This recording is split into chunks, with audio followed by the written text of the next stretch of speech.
لائیں کہیں کہ ہمارا رب اللہ ہے، پھر اس پر جم جائیں۔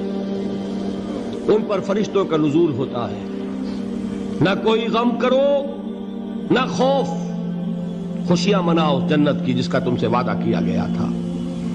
اللہ کی ربوبیت پر اطمینان جب انسان کو ہو جاتا ہے، میرا رب اللہ ہے، ربی اللہ، انسان کے لیے نہ کوئی کھٹکا، نہ کوئی خطرہ، نہ کوئی خوف، نہ کوئی حزن۔ جو کچھ ہو رہا ہے کس کے اذن سے ہو رہا ہے؟ اللہ کے اذن سے۔ اللہ کے اذن کے بغیر پتہ تک نہیں ہلتا۔ یہ کوئی اندھا بہرا مادہ نہیں ہے جس سے مجھے کوئی خوف ہو۔ اندھا بھینسا چلا آ رہا ہو اس سے تو ڈرنے کا ہر انسان کو ڈرنا چاہیے، نہ معلوم کس کو ٹکر مار دے۔ لیکن نہیں، اس کائنات کو چلانے والا ایک سمیع و بصیر خدا ہے۔ وہ جو میرا دوست ہے، میرا ولی ہے۔ اللہ ولی الذین آمنوا یخرجہم من الظلمات الی النور۔ اللہ اہل ایمان کا ولی ہے، ساتھی ہے، پشت پناہ ہے، مددگار ہے، حمایتی ہے۔ بتائیے جسے یقین ہو جائے کہ اللہ میرا مددگار، اللہ میرا محافظ، اللہ میرا پشت پناہ، اللہ میرا حمایتی، اس کے لیے کوئی خوف ہوگا؟ اس سے کوئی ڈر ہوگا؟ میں مثال دیا کرتا ہوں ایک بہت سادہ، پنجاب کے دیہات کی۔ وہ بڑا چودھری ہے اور کوئی غریب کسان ہے۔ اس غریب کسان کے جانوروں کو ہر وقت اندیشہ ہوگا چوری کا، کوئی میری بھینس کھول کر نہ لے جائے، کوئی میرا بیل کھول کر نہ لے جائے۔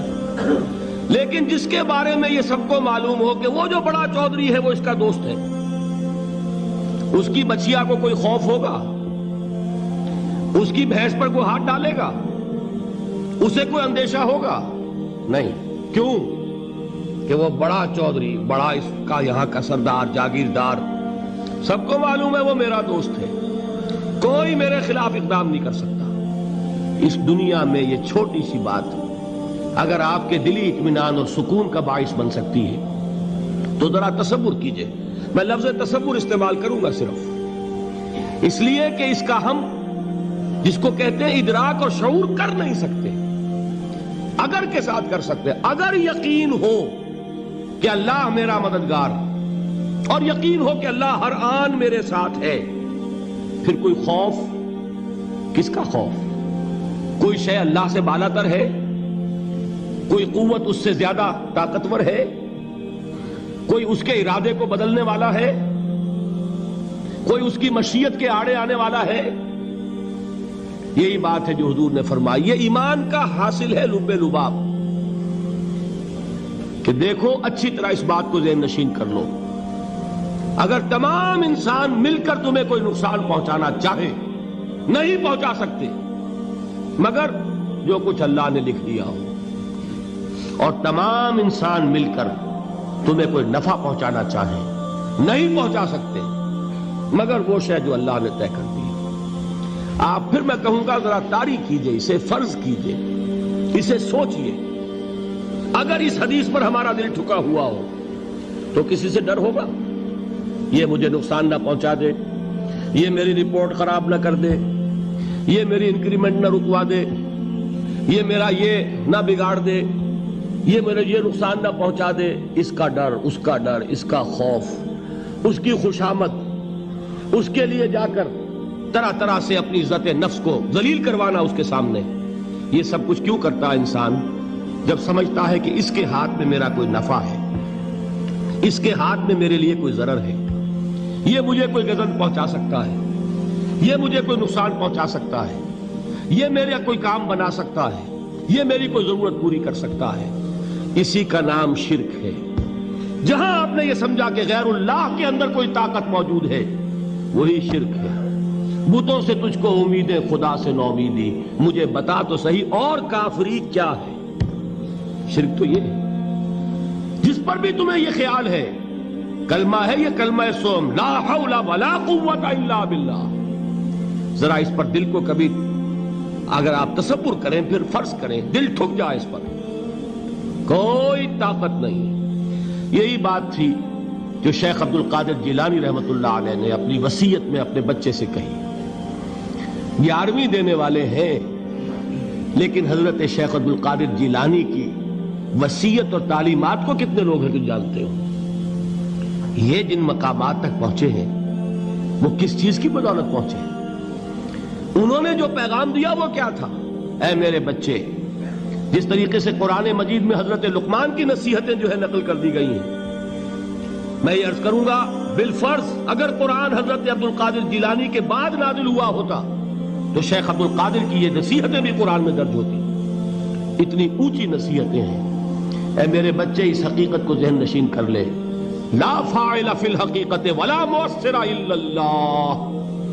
اس کائنات میں نہ کوئی فاعل حقیقی ہے نہ مؤثر حقیقی ہے سوائے اللہ. کسی شے میں کوئی تاثیر نہیں اگر اللہ نہ چاہے. آگ جلا نہیں سکتی اگر اللہ نہ چاہے. پانی ڈبو نہیں سکتا اگر اللہ نہ چاہے. زہر ہلاک نہیں کر سکتا اگر اللہ نہ چاہے. کوئی چیز فائدہ نہیں پہنچا سکتی اگر اللہ نہ چاہے. تو در در پہ کیوں سر جھکاتے ہو؟ در در پر کیوں جبیں سائی کرتے ہو؟ سب کے سامنے کیوں ہاتھ پھیلاتے ہو؟ ایک اللہ سے مانگو. ایک اللہ کے سامنے زمین پر اپنی جبین رکھو. لا فاعل فی الحقیقت ولا مؤثر الا اللہ. نظر آتا ہے ہمیں کہ پانی پیاس بجھا دیتا ہے. پیاس بجھانے کی صلاحیت پانی میں نہیں ہے، اللہ کے اذن سے. کھانا بھوک مٹا دیتا ہے. بھوک مٹانے کی صلاحیت کھانے میں نہیں ہے، اذن رب میں. دیکھیے یہی یقین تھا. حضرت موسیٰ علیہ السلام کا واقعہ یاد کیجئے. سامنے سمندر آ گیا ہے. قوم دیکھتی ہے پیچھے کہ گرد و غبار کا طوفان ہے.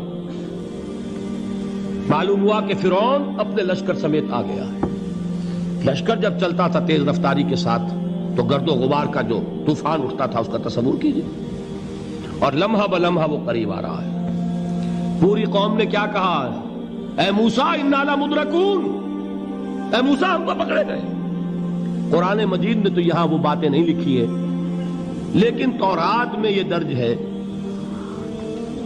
کہ بنی اسرائیل جھگڑنے لگے، دست و گریبان ہو گئے موسیٰ کے ساتھ. موسیٰ ہمیں یہاں مروایا لا کر، اس سے تو ہم ہی بہتر تھے. وہاں کھانے کو ملتا تھا، زندگی تو تھی.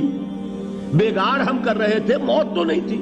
اب جو کچھ ہوگا اس کا تصور کرو، جس طریقے سے ہمارے ٹکڑے اڑائے جائیں گے. تو لڑ رہے ہیں حضرت موسیٰ علیہ السلام سے. یہ تورات کی تفصیل ہے. قرآن میں صرف اتنا آیا ہے، پریشان ہو کر انہوں نے کہا انا لمدرکون. موسیٰ ہم تو پکڑے گئے. اس وقت موسیٰ کا جواب کیا ہے؟ کلا ان معی ربی سیہدین. نہیں، میرے ساتھ میرا رب ہے.